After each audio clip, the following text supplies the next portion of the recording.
कराची, जो कि पाकिस्तान का सबसे इम्पोर्टेंट शहरों में से एक था, वहां 19 सितंबर 1959 को एक हिस्टोरिक ट्रीटी पर साइन हुए थे।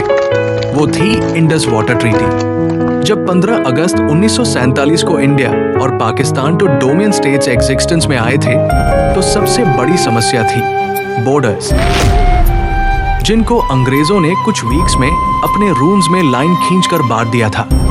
ये इतना इलॉजिकल जियोग्राफिकल डिवीजन था कि इससे कोई भी खुश नहीं था और हर तरफ प्रॉब्लम्स ही प्रॉब्लम्स थी। लेकिन मेजर प्रॉब्लम थी रिवर्स की।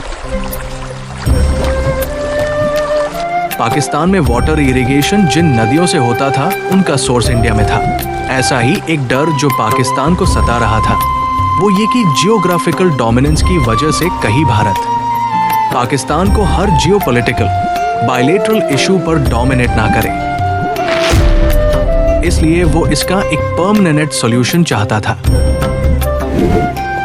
विभाजन के बाद 1948 के इंटर डोमिनियन ट्रीटी ने वाटर डिस्ट्रीब्यूशन के रूल्स एस्टैब्लिश किए। इस ट्रीटी के अनुसार इंडिया को एनुअल फीस के बदले पाकिस्तान को पर्याप्त मात्रा में पानी देना था। हालांकि ये व्यवस्था टेम्पररी थी और इस इशू के अधिक परमानेंट सॉल्यूशन के लिए डिस्कशंस की गई। पाकिस्तान इस मामले में भारत के जियोग्राफिकल डोमिनेंस के बारे में सतर्क था, क्योंकि सभी नदियों के सोर्स भारत में थे। सूखे और अन्य आपदाओं की आशंका से चिंतित पाकिस्तान ने इस मुद्दे को इंटरनेशनल कोर्ट ऑफ जस्टिस में लाने की मांग की। भारत इस मामले को बायलेटरली सॉल्व करना चाहता था। एट लास्ट वर्ल्ड बैंक ने इंडस वाटर ट्रीटी के रूप में एक ट्रीटी कराया, जिस पर भारतीय प्रधानमंत्री पंडित जवाहरलाल नेहरू और पाकिस्तानी प्रेसिडेंट अयूब खान ने साइन किए।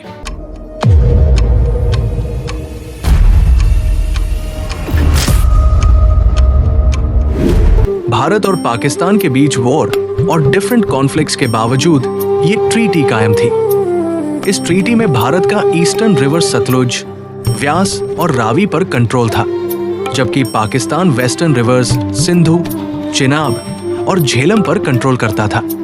ये सिस्टम भारत को ईस्टर्न रिवर्स के यूज के लिए अनकंडीशनल राइट्स प्रदान करती थी। भारत को वेस्टर्न रिवर्स के पाकिस्तान में कंटिन्यूअस फ्लो की परमिशन देनी थी। चूंकि इंडस रिवर इंडिया में ओरिजिनेट होती है, इसलिए ये इरिगेशन और इलेक्ट्रिसिटी जनरेशन के लिए अपने पानी का 20% यूज कर सकती थी, जबकि इंडिया को पीने के लिए चिनाब और झेलम के पानी का यूज करने की परमिशन थी। इसे स्पेशल कंडीशंस को छोड़कर वेस्टर्न रिवर्स पर किसी भी स्टोरेज या इरिगेशन फैसिलिटीज के कंस्ट्रक्शन से प्रोहिबिट किया गया था। ट्रीटी की देखरेख और किसी भी डिस्प्यूट को दूर करने के लिए एक परमानेंट कमीशन की स्थापना की गई थी। स्पेशली 2016 में उरी अटैक्स के बाद, 2019 में पुलवामा के बाद इंडियन गवर्नमेंट ने वार्निंग दी थी कि प्रेजेंट डे में पाकिस्तान में बहने वाला सारा पानी इफेक्ट होगा। 3 ईस्टर्न रिवर्स के पानी को डिफरेंट रीजन्स के लिए हरियाणा, पंजाब और राजस्थान में रीडायरेक्ट किया जाएगा। आखिरकार, चूंकि पाकिस्तान ने अपनी क्रॉस बॉर्डर एक्टिविटीज को बंद नहीं किया, इसलिए फाइनली आफ्टर पहलगाम भारत सरकार ने समझौते को अंतिम रूप देने के साथ साथ सिंधु जल संधि को सस्पेंड करने का डिसीजन लिया है।